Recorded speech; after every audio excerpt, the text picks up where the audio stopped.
어제는 내 인생에서 가장 무겁고 가장 길었던 하루였습니다.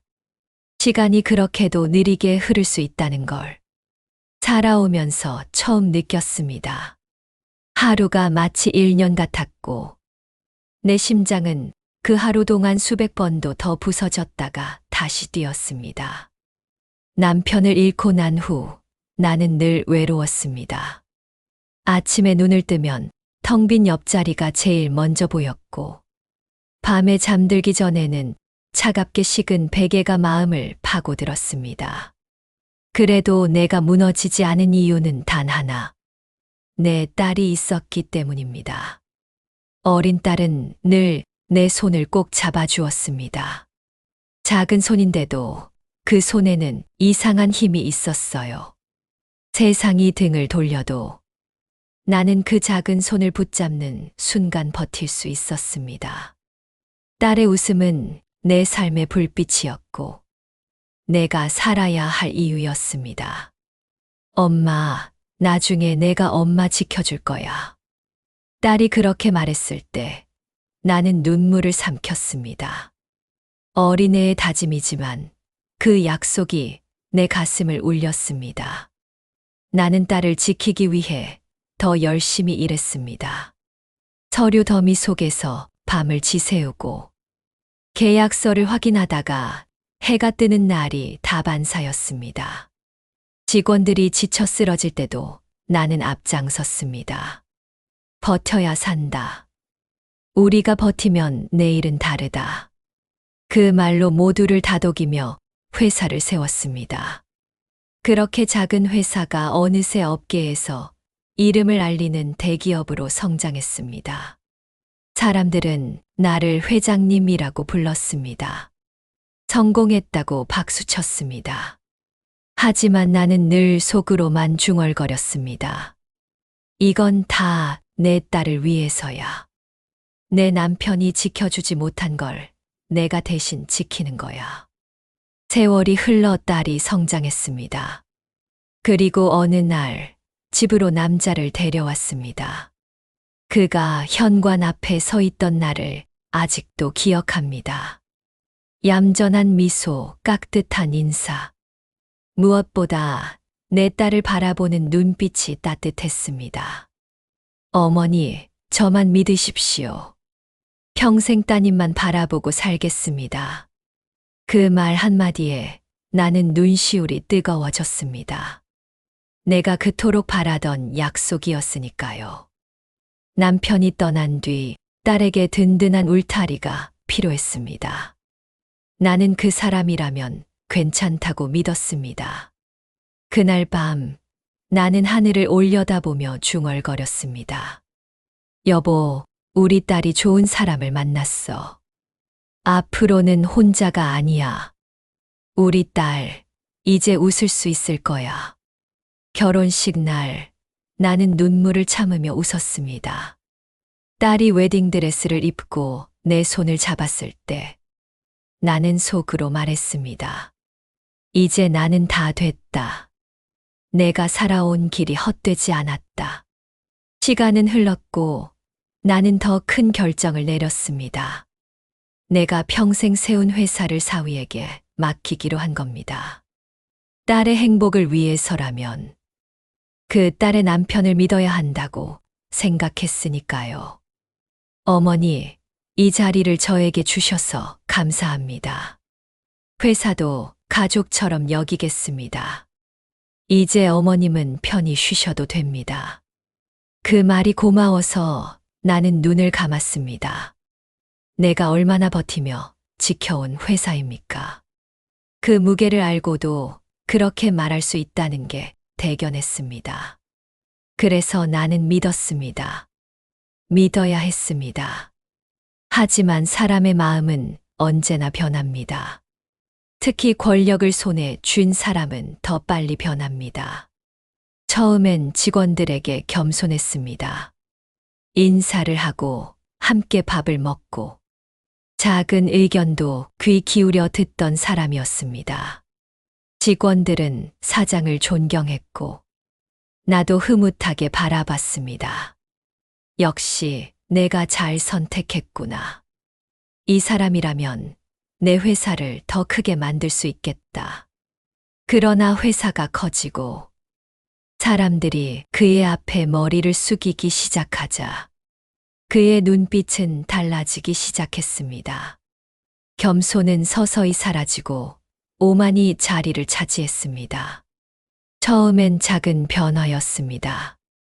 회의 중에도 내 의견을 자주 끊고 직원들을 질책하는 목소리가 거칠어졌습니다. 그리고 그 변화는 점점 더 커졌습니다. 사장님, 요즘 직원들이 너무 힘들어합니다. 성과도 중요하지만 함께하는 분위기도 필요하지 않을까요? 조직이 커지면 권위도 필요한 법이야. 내가 계속 웃고만 있으면 누가 이 회사를 지켜? 그 말을 듣는 순간 내 심장은 덜컥 내려앉았습니다. 내가 알던 그 사위가 아니었습니다. 그의 눈빛은 낯설고 차가웠습니다. 나는 그 변화를 인정하고 싶지 않았습니다. 아니야, 잠깐일 거야. 스트레스가 많아서 그렇겠지. 나는 애써 그렇게 생각했습니다. 하지만 딸의 눈동자가 나를 속일 수 없었습니다. 딸은 웃으려 애썼지만 눈동자 깊은 곳에는 슬픔이 숨어 있었습니다. 딸아, 무슨 일 있니? 아니야, 엄마. 그냥 회사 일이 힘들어서 그래. 내가 지금 울고 있잖아. 엄마 눈엔 다 보인다. 정말 괜찮아. 나도 이겨낼 수 있어. 나는 알았습니다. 내 딸이 울고 있다는 걸. 남편 때문에. 내 사위 때문에.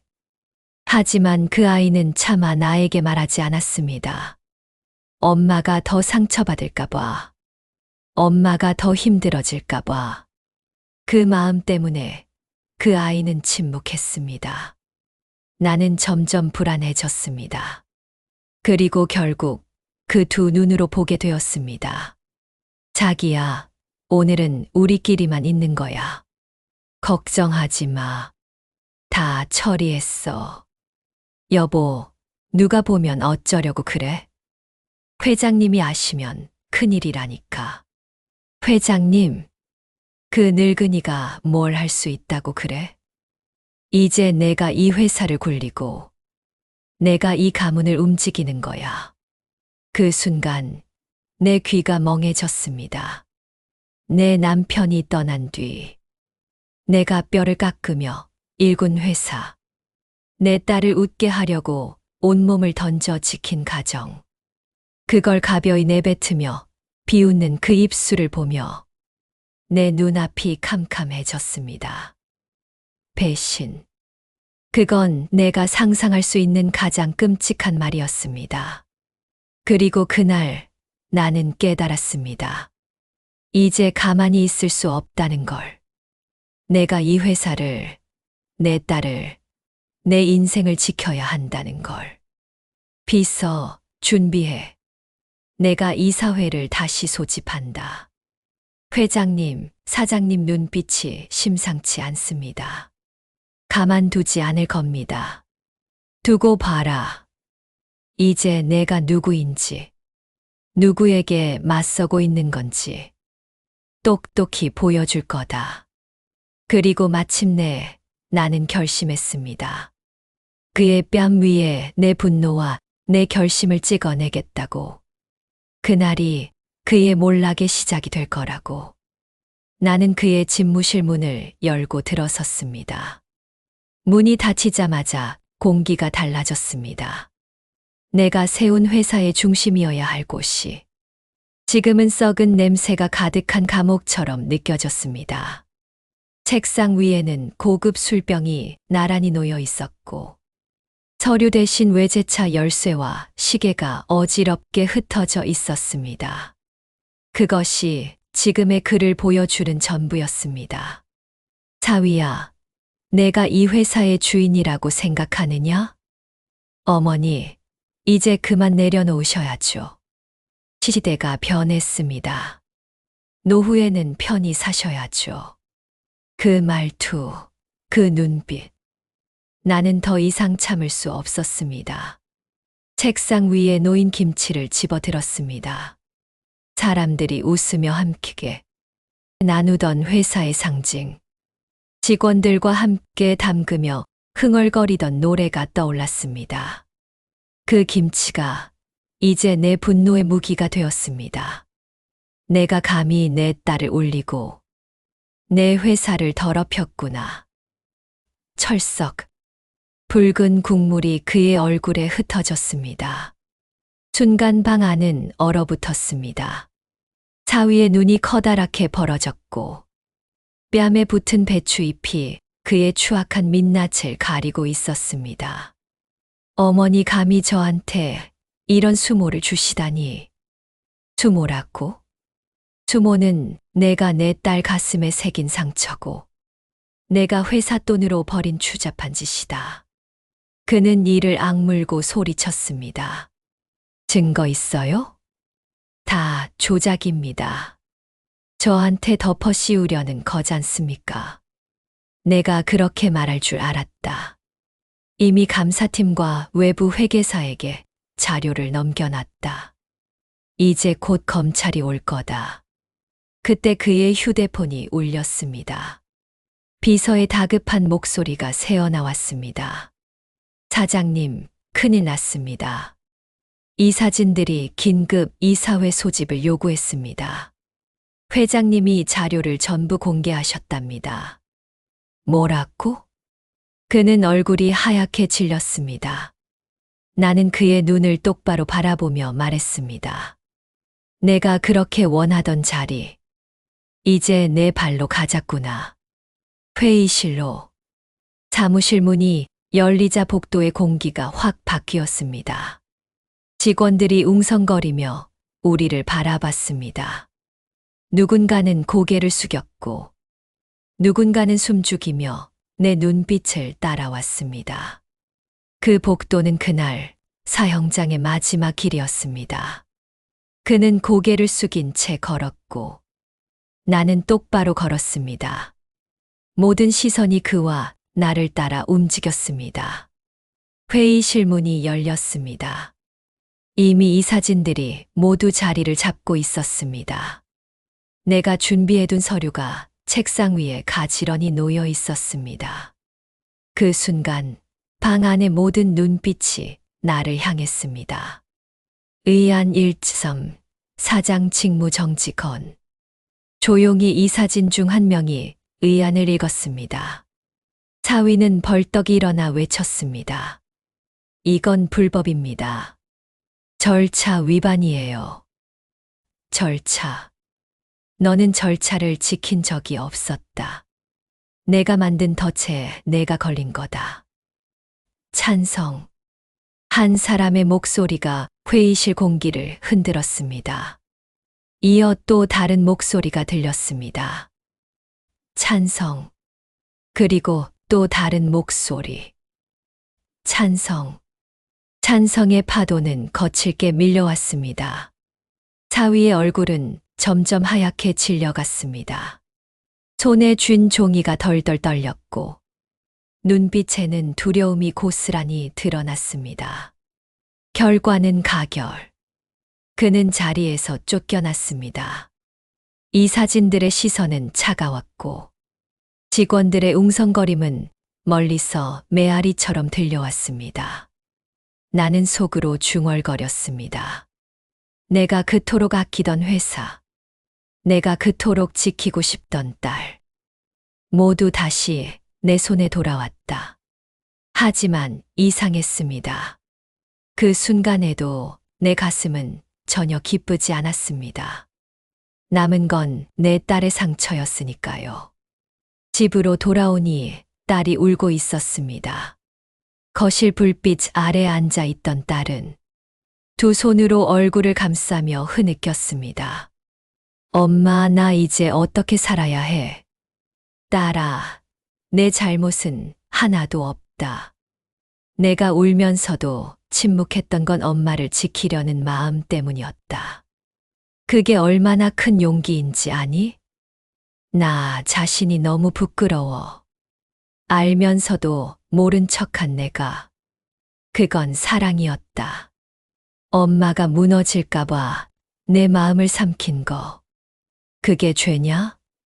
아니다. 내 딸아. 그건 사랑이다. 우리는 서로를 부둥켜 안고 울었습니다. 그 눈물은 절망이 아니라 새로운 시작의 눈물이었습니다. 하지만 세상은 그렇게 호락호락하지 않았습니다.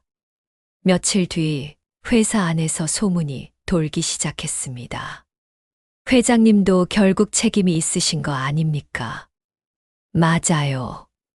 어쨌든 사위를 사장 자리에 앉힌 건 회장님이잖아요.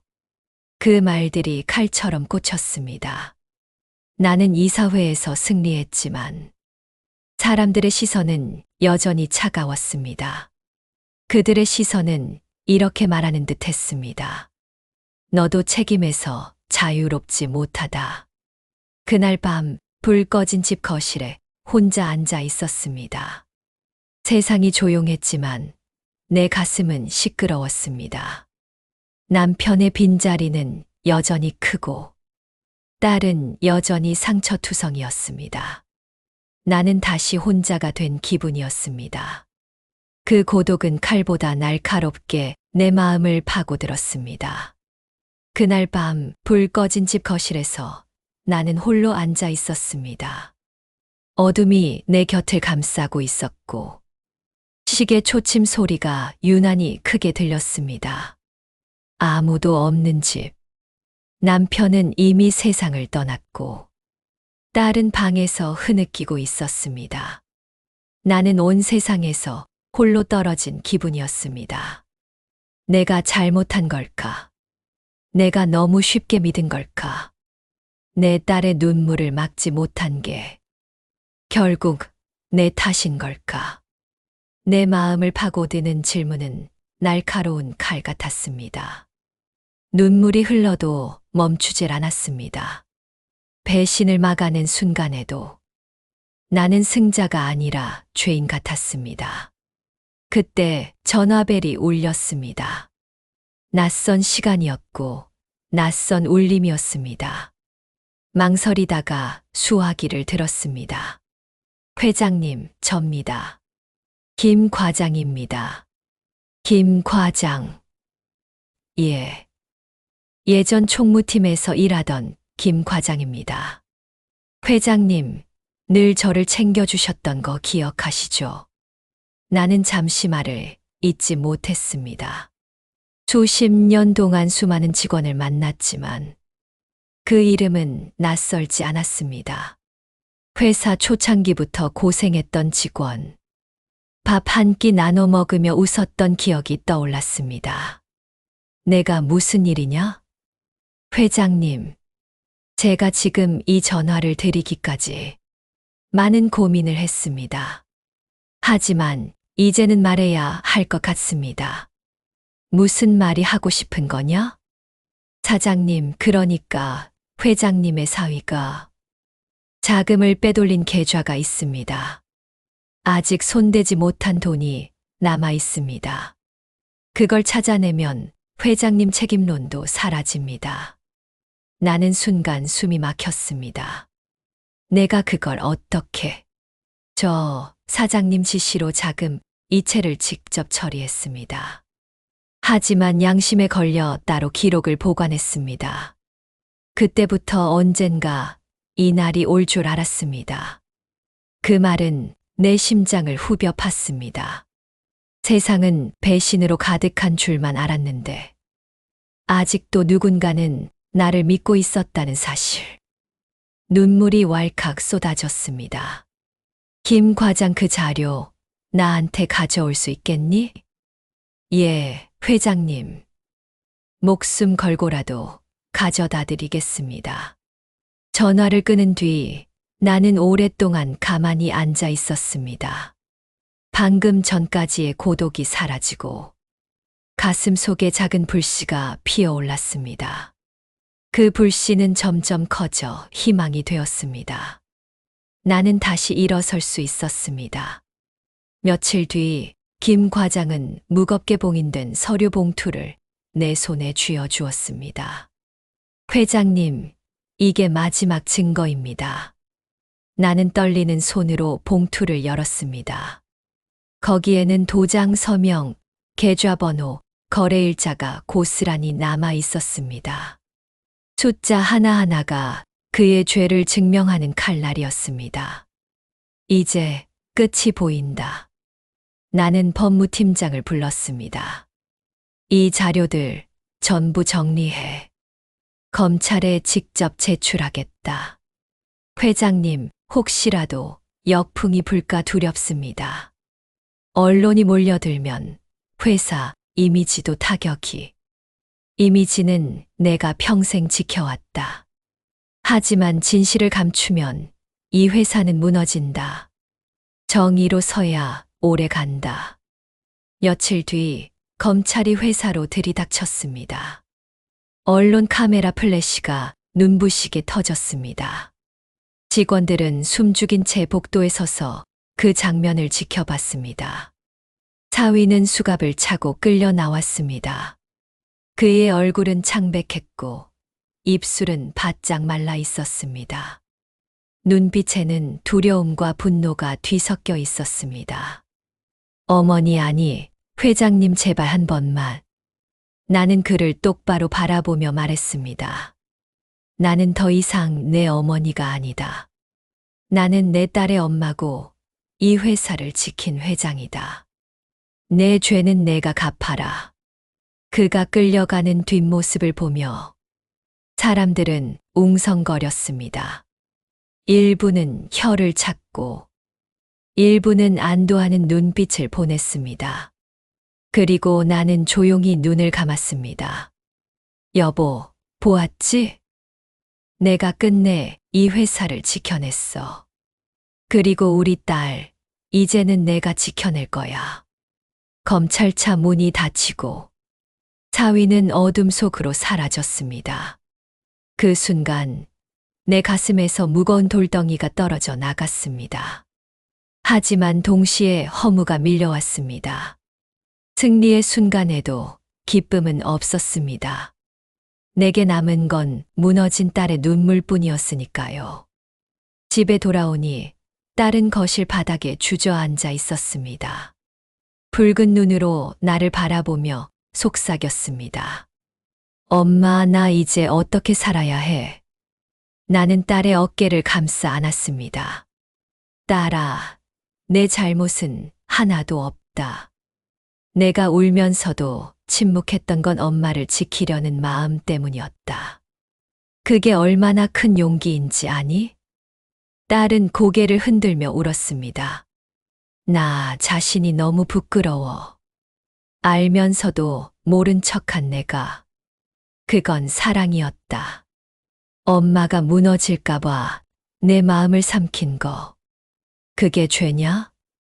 아니다. 그건 내가 엄마를 사랑했다는 증거다.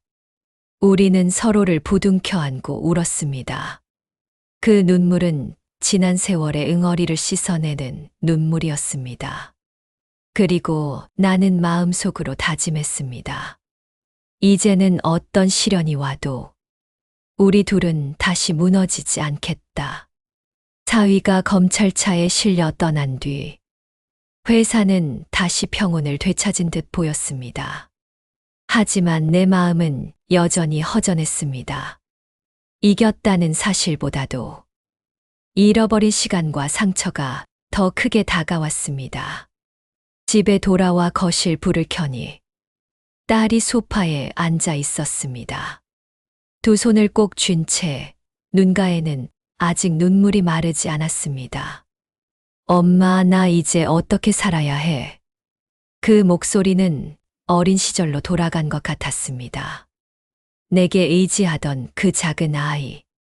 세상 앞에 울며 내 품에 안기던 그 모습이 떠올랐습니다. 나는 조용히 딸 곁에 앉아 손을 잡았습니다.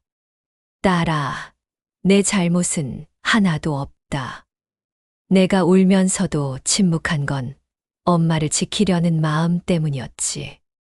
그건 부끄러운 게 아니라 가장 큰 용기야. 딸은 고개를 저으며 흐느꼈습니다. 엄마, 난 바보야. 알면서도 말하지 못했어. 엄마가 상처받을까봐 난 겁쟁이야. 아니다. 그건 사랑이다. 내가 엄마를 얼마나 아꼈는지, 엄마를 얼마나 지키고 싶었는지, 엄마는 이제야 알았다. 딸은 내 품에 얼굴을 묻었습니다. 그 작은 어깨가 떨리고 있었지만 그 떨림 속에는 안도도 섞여 있었습니다. 우리는 오랫동안 그렇게 울었습니다. 그 울음은 절망의 울음이 아니라 다시 시작하겠다는 약속 같은 울음이었습니다. 며칠 뒤 나는 정기 이사회에 섰습니다. 이사진들의 얼굴이 차갑게 나를 바라보고 있었습니다. 나는 천천히 입을 열었습니다. 여러분, 저는 이 자리를 오래 지켰습니다. 남편을 잃고도 회사를 지켰고, 수많은 위기를 견디며 여기까지 왔습니다. 그러나 저는 오늘 깨달았습니다. 회사가 인생의 전부가 아니라는 것을요.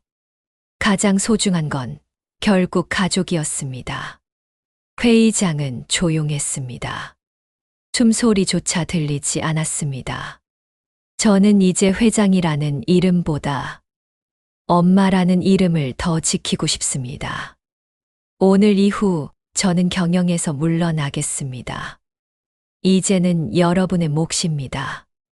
순간 술렁임이 일었지만 곧 박수가 터져 나왔습니다. 박수는 점점 커져 기립박수로 번졌습니다. 나는 눈을 감고 그 소리를 들었습니다. 내가 잘못 살지 않았구나. 내가 틀리지 않았구나. 그 생각에 눈물이 흘렀습니다. 집으로 돌아오니 딸이 저녁상을 차리고 있었습니다. 김치찌개의 구수한 냄새가 집안 가득 퍼졌습니다. 엄마, 우리 앞으로 뭐 하고 살까? 나는 웃으며 대답했습니다. 뭐든 할 수 있다. 너와 내가 함께라면 말이다. 딸은 조심스레 말을 이었습니다. 엄마, 나 그림 다시 그리고 싶어. 어릴 때 좋아했잖아. 근데 결혼하고 나서 다 포기했어. 이제 다시 시작하고 싶어. 나는 그 말에 눈시울이 뜨거워졌습니다. 그래, 해라. 너의 삶을 살아라. 엄마는 언제나 내 뒤에서 응원할 거다. 그날 우리는 함께 밥을 먹으며 오랜만에 웃었습니다. 서로를 바라보며 진심으로 웃은 건 정말 오랜만이었습니다. 밥상 위의 김치가 유난히 맛있었습니다. 그 김치는 단순한 음식이 아니었습니다. 우리의 상처를 씻어내고 다시 시작할 용기를 주는 상징이었습니다. 밤이 깊어 창밖을 보니 별이 총총했습니다. 나는 하늘을 올려다보며 속삭였습니다. 여보, 이제 걱정하지 마. 우리 딸은 다시 살아갈 거야. 그리고 나도 나답게 살아갈 거야. 별빛은 내 말을 들었다는 듯 반짝였습니다. 나는 그 빛을 바라보며 미소를 지었습니다. 여러분, 혹시 지금 외롭다고 느끼시나요? 혹시 믿었던 사람에게 배신당해 무너져 있나요? 그렇다면 제 이야기를 기억해 주세요. 배신은 사람을 무너뜨립니다. 하지만 그 끝이 인생의 끝은 아닙니다. 우리는 무너져도 다시 일어설 수 있습니다. 무너졌다는 건 아직 살아있다는 증거니까요. 사람은 누구나 실수합니다. 때로는 잘못된 선택을 하고, 때로는 잘못된 사람을 믿습니다. 그러나 그걸 끝으로 두지 마세요. 그건 다시 시작하라는 신호일 뿐입니다. 저는 늦은 나이에 배웠습니다. 나이가 들면 세상에서 밀려난다고요? 아니에요. 나이 들어도 인생의 주인공은 바로 자기 자신입니다. 무대가 좁아질 뿐 조명이 꺼진 게 아닙니다. 우리는 여전히 빛날 수 있습니다. 사위가 내게 남긴 건 상처뿐이었습니다. 하지만 그 상처를 통해 나는 더 강해졌습니다. 딸과 나는 더 가까워졌고 서로의 눈물을 닦아주며 다시 일어설 수 있었습니다. 회사도 새 길을 걸어가기 시작했습니다. 정의는 결국 이겼습니다. 여러분, 오늘 제 이야기가 마음속에 작은 불씨 하나를 남겨주길 바랍니다. 그 불씨가 언젠가 큰 불빛이 되어 당신 삶의 길을 밝혀주기를 바랍니다. 이제 제 이야기를 마치겠습니다. 끝까지 들어주셔서 고맙습니다. 여러분, 기억하세요.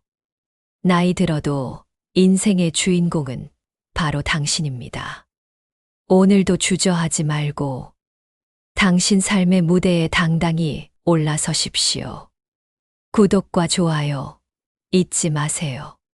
그건 무료이지만 제겐 가장 큰 힘이 됩니다. 여러분의 응원이 저를 다시 쓰게 합니다. 감사합니다.